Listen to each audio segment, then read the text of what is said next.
at 8 years old, I was leading 50 employees, right? So the ability to teach people how to do something, lead them, monitor that piece of land, and the profits out of that actually put me through university.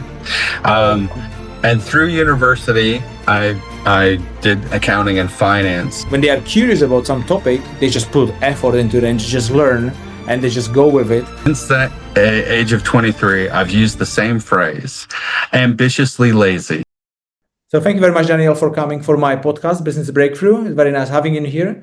And would you just mind start sharing about what is it you do, where you are based, so I can get a little bit more information about you? No problem. Thank you so much, Vincent. I really appreciate you having me on your show and your podcast, and happy to be open and transparent. So obviously, I do have an American accent. So originally I am from and grew up in Eastern Washington State near Seattle. But last Friday was actually my 23rd anniversary living in Sydney, Australia. So I've been down here for 23 years. So it's an interesting story how I actually got here, but I was actually working for a Canadian business intelligence company that brought me down for a 3-month holiday project, as they put it, and met my wife. She's Brazilian, and she decided that we were going to stay here. So that's a quick version of it. I have been in the tech space for quite some time, about 30 years, mostly in the data and analytics space. And I built my own data management consulting company over the last 15 years and just recently exited that, built it across to ANZ and Southeast Asia, and sold it to a French company. And so this past January was kind of my last hurrah with that. So that was good, which allowed me to open up for some time on a couple of other passion projects around sustainability tech and fintech, and of course AI. But I also do a lot of property as well, property development. So mostly around where I live. Normal fix and flips, as well as then full new builds. I've got a few townhouses, about 100 units, complexes, a couple of those, etc. So it's kind of the gambit. Okay, wow. Okay, so it seems like you are doing a lot of things. Good. I try to keep busy for sure. My wife doesn't like it so much, but do you have any that's all children? right. What's that? Do you have any children? Yes, actually, our son William will be 13 next month. So my full name is William Daniel Cox III, and I go by my middle name. My parents called me by my middle name, but my son, he is the fourth, but my wife said, we're not going to be that confused, so we'll go by his first name. And he truly is a William, so yeah.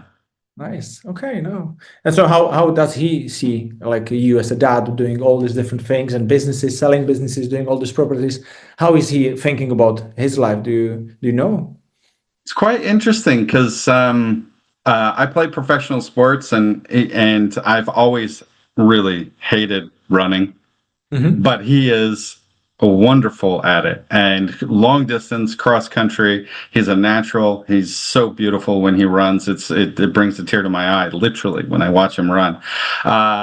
He is very sportsy, but he loves music. He plays piano and drums, and that's what he wants to do. He actually wants to make music, not necessarily with traditional instruments, but he likes more EDM, and he likes to create and program music. So that's what he does. Great. Awesome.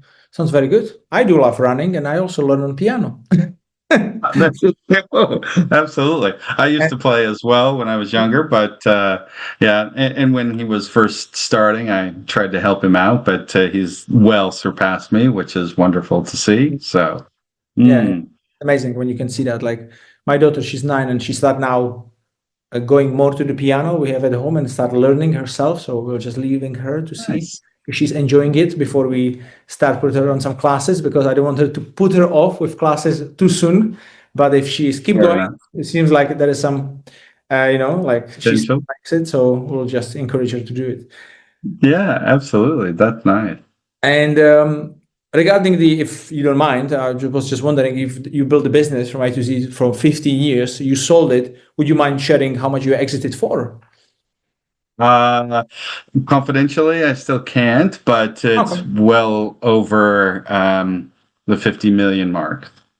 Okay. Very good. Very good. Yeah. And if you would look at that business, like when you started, like how was, for example, the first few years in business? Was it like you went in, you knew about the industry already because you are in that 30 years, the business was 15 years you were in. So was it kind of okay? Was it easy? Was it difficult? Were there challenges? Which was going wrong or right? Just to maybe give us some insights. Or, well, I started out just being a regular consultant, coming out of the business intelligence and analytic world. And actually, it was quite interesting because I went to work for UXC at the time, which is now the combination of CSC and UXC, which is now DXC, right? So I was running their global business intelligence department out of Sydney, and I had about 10 clients that wanted me to actually service them full time. And in the position that I was in, I just couldn't. And so they actually suggested that I break off by myself and that they would support me. So I did do that. That's how I started, was the support of basically 10 customers saying, no, we want you full time. And so it was difficult because I had to make that decision. It was easy for me to go out on my own, but then to think about, well, how am I going to actually service them and make sure that everybody gets the right slice of me and be able to manage all the projects myself. So Yeah, because I 10 sorry. clients, like it's like a bigger client, right? So there's a lot of things to do for them, right? It's not like, Absolutely. once a week or something. Like if they have a project, you need to work on that. So did you quite quickly hire someone, or how did you handle that? Yeah, well, I did actually. After about the first month, I actually brought on one person, and then probably about 2 weeks after that, I brought on four more people. And Wow. within the first 6 months, I was up to 35 consultants handling. Because even just one client actually had four different projects at the same time. Mhm. So it was, all the reporting and try to automate both internal Mhm. as well as external. So I Mhm. was at the time quite diverse across multiple different industry sectors, but in particular, I had about three or four clients in the food distribution or channel business. And Mhm. so many of them were just spreadsheet junkies. One company actually normally got about 70 spreadsheets times 250 every month. So 70 times 250 every month. And that was just a normal month. Once they started a campaign, you multiplied that by two. And then if they had two campaigns running, you had to multiply that by three. So now you're getting a couple thousand, right? Mhm. 3,000 or so spreadsheets a month. Yes, they tried to temporize it, but it was just phenomenal. There's so many errors and so much bad data. And so that was a big project in and of itself, because a lot of the people that were actually sending those spreadsheets in were Mhm. tier one global manufacturers, your Unilevers, your Nestle's, your Heinekens, etc. Wow. So, they were still in that kind of phase as well. And so I actually built an integration portal for them. And so they would upload their information once a month at a granular level that went across all the different programs. Mhm. And that was actually award winning back in, golly, that was a long time ago, 2008. Mhm. 2008. And how quickly could you Yeah. do it now with the AI, right? Yeah. It Mm. would have been so much quicker with AI for sure. Uh, Yeah, absolutely. But out of that process, we actually built a supply chain management data exchange program, Hmm. which really helped the individual organizations throughout the distribution chain, and really helped to master information going back in for barcodes, for GS1, etc. So that really made it great for data progression. Yeah. Okay, very interesting. And did you manage to, before you sold the business, did you manage to apply any of the AI tools before you sold it, or because it was last January, not anymore? So we were just starting. I mean, AI was just it was chat gdp really didn't actually come out yet when Hmm. I started looking at my exit, Yeah. but I was progressive. We did a lot of RPA already, and so we were looking at how we could bring in AI to automate a whole bunch of stuff. And actually I spoke to one of my previous staff just the other day who's still working for the company, and pretty much they're just doing all AI integrations. So they're using AI to actually build the integrations, to help build workflows, and it's all embedded. So yeah, which is Mhm. great. I'm happy to see that. It's progressing. Mhm. Mm. Good, good, good. I was thinking because you obviously exited the business, how long in advance have you had to like decide like, okay, I want to sell the business, and you were thinking like, okay, I want to sell it next year or in a 2 years time, and then have you been thinking like who you're gonna sell it to, or is it was somebody was approaching you, or did you also speak with someone and tell them like, okay, what is it you would want me to do better before I'll sell it to you? How was the process for you before you sold? Because I see Yeah, a lot of people are like, that's I a exited, yeah, yeah, people are saying like, I exited this, but the process can take a long time, right? Absolutely. Absolutely. In my case, it didn't take that long. However, I think I had a little bit different circumstance because I actually never thought that I was going to truly sell that business. Mhm. I really loved it. I really enjoyed it.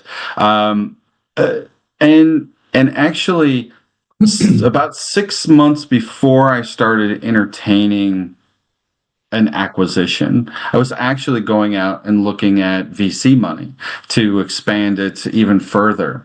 And I had been approached to do a roll up Mhm. from the States. Actually, a couple different ones had approached me to do a roll up with them, and I was actually entertaining that. But in those cases, I was still going to retain like 30% ownership. I was still going to be running the division of that region, etc. So I really wasn't exiting per se, right? So I hadn't really entertained a full exit. That being said, about 6 months after we were looking at finalizing some VC money, I was approached by a colleague who owns this other firm out of France, and we had known each other for years, and they were basically identical to what we did. We knew each other from our vendors, supplier, so we knew exactly what we did. We had started swapping and reselling each other's IP. Mhm. And yeah, they actually came and said, you know what? Why don't we do something more formal? Let's actually partner up. So we did. And then about a year after that, they said, look, we want to take it on. Why don't you go do something else? And as an entrepreneur, I'm much more desiring to build something, right, instead of maintain something.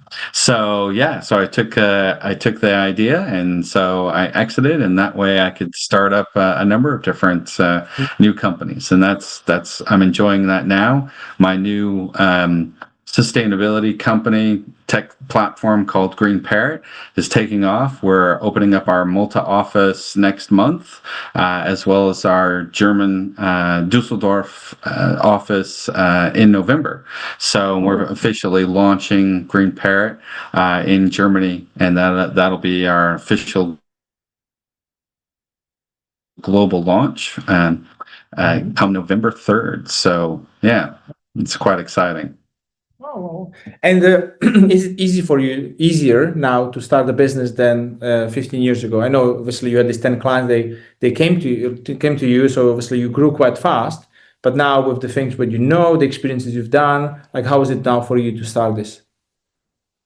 Well, I did learn as well that based off of your previous question as well, is that I've actually started these businesses making sure that I had an exit in mind and what the progression is going to be.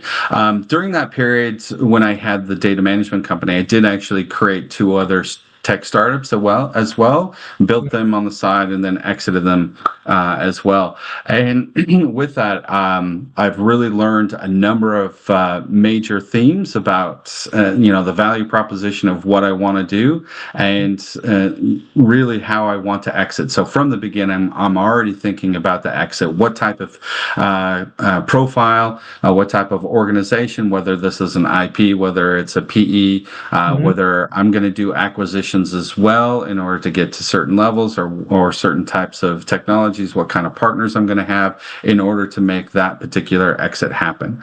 So with Green Parrot, I've already got the pathway that I see that I want to take. And then with my fintech, I've got its pathway as well. So they're different, but I have their objectives right from the get-go of how I want to build and exit those.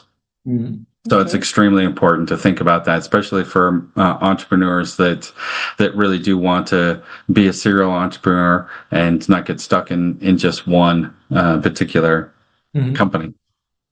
Okay, very good. And you mentioned that the Green Parrot is like a sustainable tech company. So what is it going to be doing? Yeah, well, it's actually quite complex, but from the public's perspective, it is about a sustainability rating, a global sustainability rating for certain goods and services. But for the sake of simplicity, let's say it's for Nestle's Kit Kat, right? So it does have a blockchain NFT logo and star rating with a QR code, and you'll be able to go into store digitally or physically, scan that QR code, and be able to get that information about that particular brand at point of choice, point of sale, and see the impact to, if you buy that, to your basket, to yourself, to the environment, and also to the brand.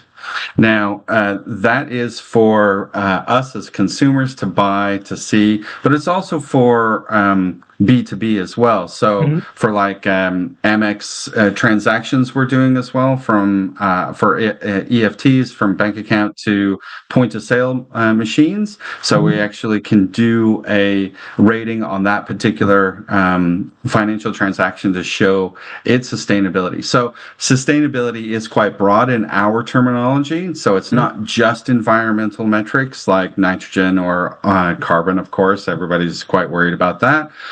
Or consumption of raw materials, energy, but it's also about whether or not something's organic, whether it's ethically manufactured, whether or not they've got appropriate anti-slavery, whether or not they're B Corp. And so there's a whole slew of different certifications that they can get.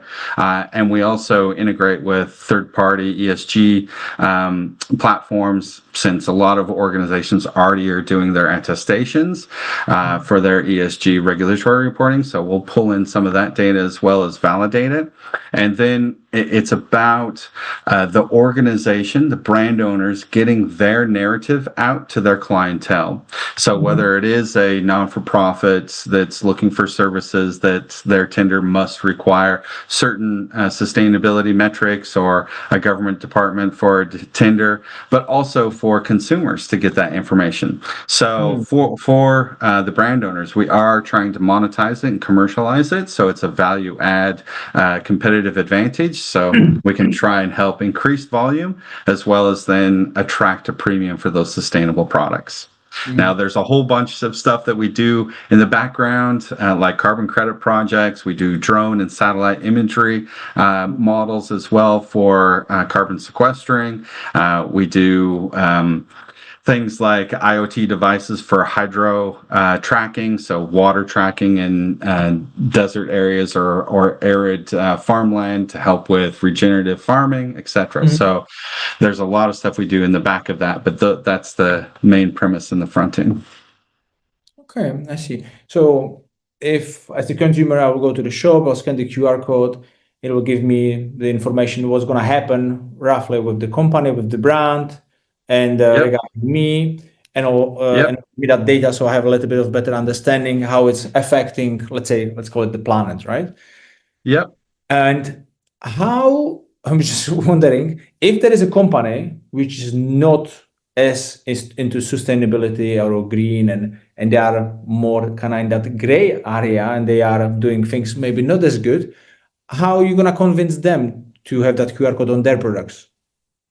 That's a very good question. So we do comparisons as well by brand and by category, by industry sector, etc. So it's actually at product level. So you can say that this particular product that I'm scanning right now, it has a 2.5 out of 5, and the average is a 2. And I can drill down and see other brands as well. And so we are actually onboarding every product out of either GS1 or One World Sync. So that's every product that you buy. So Mhm. One World Sync and GS1 hold all the data for every barcode. So even like this nice alcohol here that's got the Mhm. barcode, that is GS1. So we will onboard all products and have an initial a rating for them. So if they don't come in and own that rating, then it's probably not going to be as good as if they came in and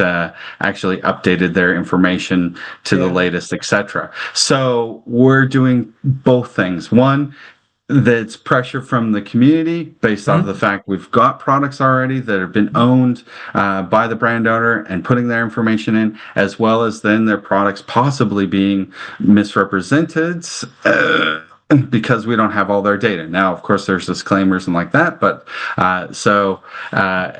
yeah, so we're pulling people in both ways, as well as in consumers also requesting as well. Once they get on the platform and they say, "Oh, I really like this product. I like Mhm. to have it rated as well." So Yeah.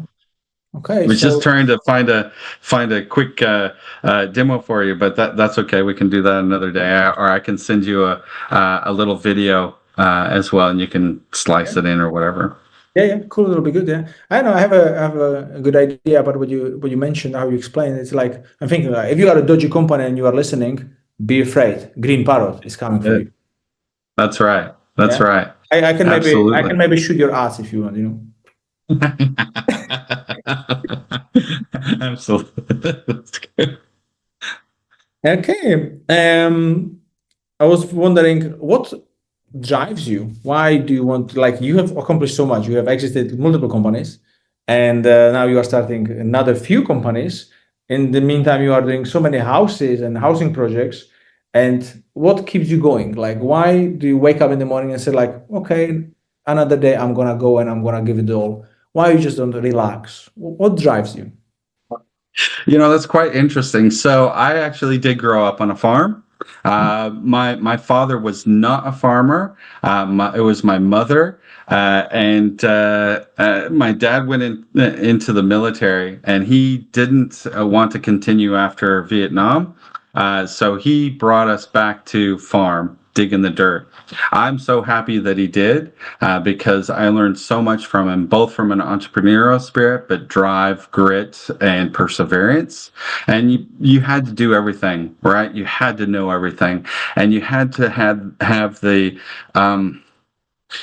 desire to be curious, because without curiosity you don't learn anything, and if you don't learn anything you can't accomplish anything. You can't learn how to do a sewer, you can't learn how to build a building, you can't learn how to raise a calf or a lamb or yeah, so or even lead, right? So Mm. at 8 years old I was leading 50 employees, right? So the ability to teach people how to do something, lead them, monitor them, um, wish them well, congratulate them, etc., was quite an experience for a young kid, right?